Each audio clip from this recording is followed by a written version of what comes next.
Castles weren't always in Britain. The English didn't have them at first.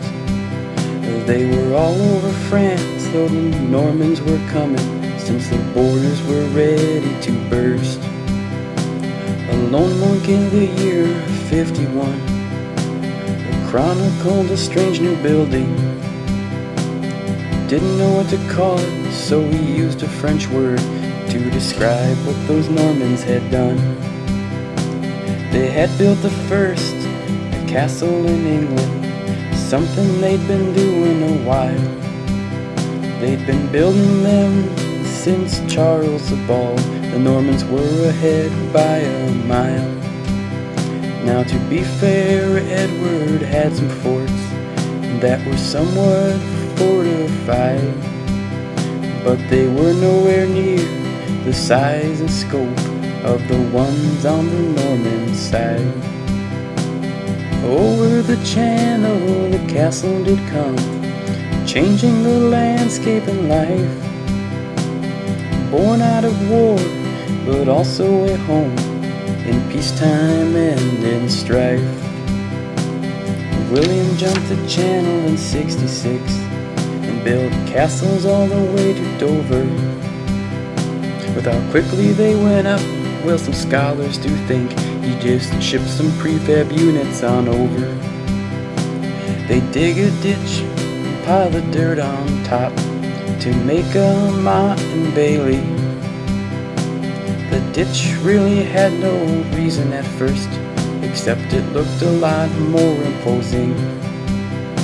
These castles were all wooden at first, a tower with a wall all around.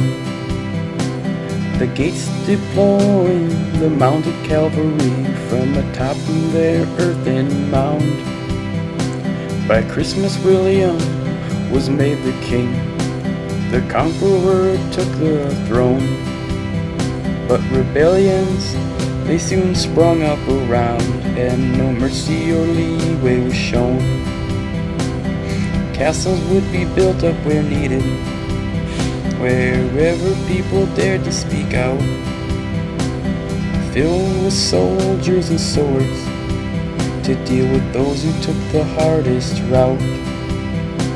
The focus of many villages was the castle they surrounded,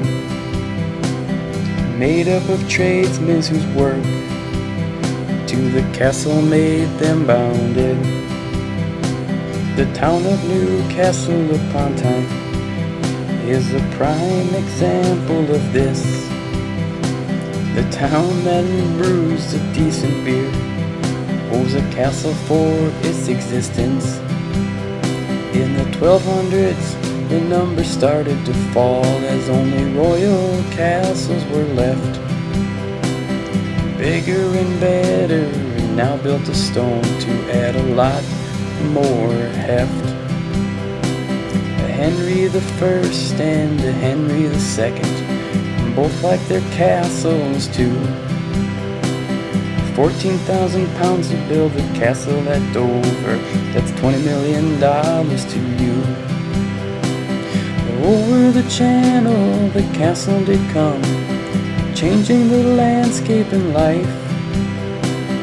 Born out of war, but also a home in peacetime and in strife.